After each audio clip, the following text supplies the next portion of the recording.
Shalom, salam sejahtera bagi kita semua. Selamat datang. Hari ini kita akan melakukan sebuah pembahasan yang cukup mendalam ya terhadap satu dokumen penting. Yaitu Konstitusi Pemerintah Sementara West Papua. Tepat. Tapi tentu saja membahas seluruhnya akan butuh waktu sangat lama. Jadi kita akan fokus ke satu bagian saja yang menurut saya sangat krusial, soal akuntabilitas. Kita akan kupas tuntas bab 19, khususnya di pasal 38. Ini tentang pelanggaran dan sanksi. Bisa dibilang ini jantung dari mekanisme pengawasan internal sebuah pemerintahan. Benar sekali. Dan misi kita untuk Anda dalam pembahasan ini cukup spesifik. Kita ingin tahu, apakah dokumen ini hanya, katakanlah, berkata percaya pada supremasi hukum? Atau apakah ia benar-benar membangun sebuah mesin yang dirancang untuk menegakkannya? Nah, kita akan coba cari tahu cara kerja mesin itu di dalam pasal 38 ini. Mari kita mulai. Oke, kita bedah ayat per ayat. Fondasinya ada di ayat pertama dan kedua. Ayat 1 bunyinya, pemerintah sementara wajib tunduk dan melaksanakan ketentuan konstitusi. Sejujurnya ya, waktu pertama baca ini, reaksi saya itu, ya tentu saja. Bukankah ini hal yang paling mendasar ya? Rasanya hampir tidak perlu ditulis. Itu pertanyaan yang bagus sekali. Kenapa menurut Anda para penyusunnya merasa perlu menegaskan sesuatu yang begitu fundamental dengan kata wajib? Karena justru disitulah letak kuncinya. Dalam penyusunan konstitusi, tidak boleh ada asumsi. Semuanya harus dinyatakan secara eksplisit. Ah, oke. Dengan mengatakan wajib, ayat ini menetapkan sesuatu yang tidak bisa ditawar lagi. Supremasi konstitusi. Ini bukan panduan, bukan saran. Tapi hukum tertinggi. Tepat, hukum tertinggi yang mengikat semua orang, semua lembaga, tanpa terkecuali. Ini seperti menetapkan hukum gravitasi untuk sebuah negara. Anda tidak bisa memilih untuk tidak mematuhinya, kan? Sebuah fondasi yang tak tergoyahkan, dan sepertinya mereka tidak mau fondasi ini hanya jadi hiasan, karena ayat kedua langsung menyambung. Dengan konsekuensi yang sangat jelas. Betul. Ayat 2, pelanggaran dan penyimpangan terhadap konstitusi wajib dikenakan sanksi. Lagi-lagi kita ketemu kata wajib ini. Jadi ada dua sisi mata uang di sini. Kewajiban untuk patuh dan kewajiban untuk menghukum kalau tidak patuh. Sepertinya tidak ada ruang abu-abu sama sekali di sini. Tepat sekali. Ini adalah desain yang disengaja. Tujuannya untuk menghilangkan diskresi atau kebijaksanaan subjektif dalam penegakan hukum di tingkat tertinggi. Maksudnya bagaimana? Coba bayangkan kalau ayatnya berbunyi pelanggaran dapat dikenakan sanksi. Kata dapat itu akan membuka pintu untuk negosiasi, kan? Benar juga. Lobi politik atau mungkin keputusannya jadi berdasarkan siapa yang melanggar, bukan apa pelanggarannya. Persis. Pejabat tinggi bisa saja lolos dengan argumen demi kepentingan lebih besar, sementara yang jabatannya lebih rendah langsung dihukum. Ah, saya paham. Dengan menggunakan kata wajib, konstitusi ini menciptakan sebuah mekanisme sebab akibat yang... Yang otomatis begitu ya? Betul, yang otomatis. Jika A, yaitu pelanggaran, terjadi, maka B, yaitu sanksi, harus menyusul. Ini inti dari konsep rule of law. Hukum itu berlaku sama untuk semua. Oke, jadi fondasinya sangat kokoh. Aturan mengikat, sanksi pasti. Nah, sekarang mari kita masuk ke bagian yang menurut saya mulai menarik. Ayat ketiga ini mendefinisikan apa itu pelanggaran. Silahkan. Bunyinya, pelanggaran dan sanksi terdiri dari tindakan yang menyimpang konstitusi. Reaksi pertama saya, ini definisinya luas sekali ya. Menyimpang dari konstitusi itu kan bisa berarti banyak hal. Apakah ini sebuah kelemahan? Karena jadi terlalu mudah ditafsirkan. Saya mengerti kenapa Anda berpikir begitu. Tapi coba kita lihat dari sisi lain. Justru di situ kekuatannya. Oh iya. Mari kita pikirkan alternatifnya. Seandainya konstitusi mencoba membuat daftar semua kemungkinan pelanggaran, korupsi, penyalahgunaan wewenang, pelanggaran prosedur, dan seterusnya. Daftar itu tidak akan pernah lengkap kan? Karena zaman terus berubah. Mungkin di masa depan ada bentuk pelanggaran baru terkait teknologi misalnya. Sesuatu yang belum kita bayangkan hari ini. Tepat sekali. Dengan mendefinisikannya secara luas sebagai tindakan yang menyimpang konstitusi, pasal ini menjadi sebuah kerangka yang dinamis, relevan sepanjang masa. Jadi tidak hanya soal bunyi pasal secara harfiah ya? Betul. Ini juga mencakup pelanggaran terhadap semangat dan prinsip yang mendasari konstitusi. Ini jadi tugas lembaga yudikatif nanti untuk menafsirkan dan menerapkannya. Ini desain yang tahan banting terhadap waktu. Jadi sengaja dibuat fleksibel. Oke, sekarang ke ayat 4, yang menjelaskan siapa yang bisa dihukum. Sanksi diberlakukan kepada orang perorangan dan atau kolektif. Nah, ini poin yang sangat tajam. Bagian orang perorangan cukup jelas ya, tapi frasa dan atau kolektif ini benar-benar menarik perhatian saya. Kenapa perlu ada ide hukuman kelompok? Bukankah itu berisiko? Berisiko menghukum orang yang mungkin tidak setuju dengan keputusan yang salah di dalam kelompok itu. Betul. Ini menunjukkan pemahaman yang mendalam tentang cara kerja kekuasaan dan birokrasi. Akuntabilitas individu itu penting tentu, tapi mari kita buat skenario. Oke. Bayangkan sebuah dewan kementerian, ada 7 orang. Mereka memutuskan mengesahkan kebijakan yang jelas-jelas melanggar prinsip kesetaraan dalam konstitusi. Keputusannya diambil lewat voting, 5 lawan 2. Oke, mayoritas setuju. Dalam sistem yang hanya kenal akuntabilitas individu, siapa yang Anda hukum?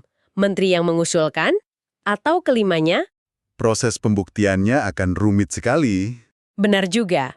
Tapi yang lebih penting, seringkali dalam birokrasi ada tekanan kelompok atau rasa tidak enakan yang membuat orang enggan menentang. Mekanisme akuntabilitas kolektif ini penangkalnya. Bagaimana cara kerjanya sebagai penangkal? Dengan menyatakan sanksi bisa dijatuhkan secara kolektif, konstitusi ini pada dasarnya menghapus alasan saya hanya mengikuti perintah atau saya hanya ikut suara mayoritas. Oh, Setiap anggota dewan itu punya tanggung jawab untuk memastikan keputusan kelompok tidak melanggar konstitusi. Ini memaksa setiap individu di dalam ruangan itu menjadi penjaga konstitusi. jadi ini bukan cuma soal hukuman setelah kejadian, tapi sebuah mekanisme pencegahan yang mengubah dinamika di dalam ruang rapat itu sendiri, bahkan sebelum keputusan diambil. Anda menangkap esensinya dengan sempurna. Ini cara canggih untuk melawan kegagalan sistemik, bukan cuma kesalahan individu. Baik, ini semakin jelas. Kita punya aturan tegas, konsekuensi pasti, definisi pelanggaran yang fleksibel, dan target hukuman yang bisa mencakup individu maupun institusi. Lengkap. Tapi semua ini tidak ada artinya kalau tidak ada wasit yang adil, kan? Ini membawa kita ke pertanyaan besar. Siapa yang pegang palu di sini? Dan konstitusi memberikan jawaban yang sangat singkat dan kuat di ayat kelima. Ayat 5 ini memang luar biasa padat, cuma 5 kata ya. Judicative Council berwenang memberikan sanksi. Titik. Tidak ada lembaga lain yang disebut. Wewenang ini diberikan secara eksklusif. Kepada Dewan Yudikatif, kalau kita terjemahkan. Penunjukan tunggal ini adalah pilar dari seluruh bangunan akuntabilitas ini. Ini adalah penegasan prinsip pemisahan kekuasaan atau yang sering kita dengar sebagai trias politika. Logikanya sederhana ya. Pihak yang membuat aturan dan yang menjalankan aturan tidak boleh jadi hakim bagi diri mereka sendiri. Tentu itu akan menjadi konflik kepentingan yang luar biasa. Ibaratnya seperti tim sepak bola yang pemainnya merangkap jadi wasit juga. Tim itu pasti tidak akan pernah kalah, tapi itu bukan lagi permainan yang adil. Analogi yang sangat pas. Akan selalu ada godaan untuk menafsirkan aturan demi keuntungan sendiri, kan? Pasti. Nah, dengan menempatkan wewenang ini di tangan Judicative Council, sebuah badan yang kita asumsikan independen dan terpisah dari politik sehari-hari, konstitusi ini menciptakan mekanisme checks and balances. Kekuasaan eksekutif dan legislatif diawasi oleh yudikatif. Betul. Tugas Dewan Yudikatif ini bukan membuat kebijakan, tapi hanya memastikan semua pihak bermain sesuai aturan dasar yang sudah disepakati bersama, yaitu konstitusi. Jadi, independensi Dewan Yudikatif ini menjadi kunci mutlak ya, agar seluruh sistem di pasal 38 ini bisa berfungsi. Tanpa itu, semuanya runtuh. Benar sekali. Independensi itu adalah jaminan objektivitas. Jaminan bahwa hukum bukan kekuasaan yang jadi panglima tertinggi. Oke, kita sudah hampir di ujung pasal ini. Kita punya fondasi, definisi, subjek, dan penegaknya. Sekarang kita sampai di ayat terakhir, ayat ke-6. Ayat penutupnya. Bunyinya, hal-hal lain menyangkut pelanggaran dan sanksi diatur lebih lanjut dalam undang-undang. Nah, jujur saja, waktu baca ini, saya sempat berpikir, loh, kok menggantung? Seolah-olah penyusunnya belum selesai mengerjakan tugas mereka. Apakah ini berarti konstitusinya belum lengkap? Itu adalah reaksi yang sangat wajar. Tapi kalau kita lihat dari perspektif desain konstitusional, Ayat ini justru menunjukkan kearifan. Kearifan, bagaimana itu? Sebuah konstitusi yang baik itu seperti fondasi dan kerangka sebuah gedung.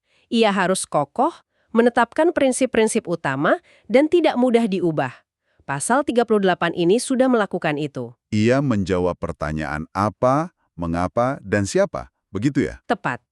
Lalu di mana peran undang-undang? Undang-undang itu adalah dindingnya, jendelanya, instalasi listriknya, detail-detail interiornya. Jadi lebih teknis dan prosedural. Cara mengajukan banding, semua detail bagaimana ini lebih cocok diatur di undang-undang. Kenapa begitu? Kenapa tidak dimasukkan saja semuanya ke konstitusi? Karena detail teknis mungkin perlu disesuaikan seiring waktu. Mengubah undang-undang itu jauh lebih mudah dan fleksibel daripada mengamandemen konstitusi. Bayangkan rumitnya kalau setiap perubahan kecil prosedur peradilan harus mengubah dasar negara. Masuk akal. Jadi, ayat ke-6 ini bukan tanda konstitusinya tidak lengkap. Sebaliknya, ini adalah sebuah jembatan yang sengaja dibangun antara prinsip agung di konstitusi dan penerapan praktisnya dalam hukum sehari-hari. Jadi ini bukan kekurangan, tapi sebuah fitur desain yang cerdas. Konstitusi menetapkan arah, undang-undangnya akan membangun jalannya. Anda merangkumnya dengan sangat baik. Jadi, jika kita mundur sejenak dan melihat kembali mesin yang kita bongkar dari pasal 38 ini, ternyata setiap komponennya terpasang dengan sangat sistematis. Kita mulai dari, Kewajiban mutlak untuk patuh sebagai sumber tenaganya. lalu ada kepastian sanksi sebagai mekanisme pendorongnya. Dilanjutkan dengan definisi pelanggaran yang luas sebagai jaring pengaman yang fleksibel. Dan cakupan sanksi bagi individu dan kolektif untuk memastikan tidak ada celah. Kemudian ada penunjukan Dewan Yudikatif yang independen sebagai wasit yang netral. Dan terakhir, ada mandat untuk membuat undang-undang sebagai panduan teknis agar mesin ini bisa beroperasi di dunia nyata. Sebuah arsitektur akuntabilitas yang lengkap dari hulu ke hilir. Benar. Dan bagi Anda yang mempelajari sumber ini, penting untuk tidak melihat pasal 38 hanya sebagai sekumpulan teks hukum yang kering ya. Ini adalah sebuah cerminan dari cita-cita. Sebuah komitmen. Betul. Sebuah komitmen yang dituangkan dalam naskah hukum untuk membangun pemerintahan yang bertanggung jawab, transparan, dan berlandaskan pada supremasi hukum. Sebuah sistem di mana tidak ada seorang pun atau lembaga manapun yang berada di atas hukum. Sebagai penutup, kami ingin meninggalkan satu pemikiran untuk Anda. Ayat terakhir tadi membuka pintu bagi penyusunan undang-undang yang akan merinci mekanisme sanksi ini. Nah, coba posisikan diri Anda sebagai perancang undang-undang tersebut. Sebuah latihan pemikiran. Betul.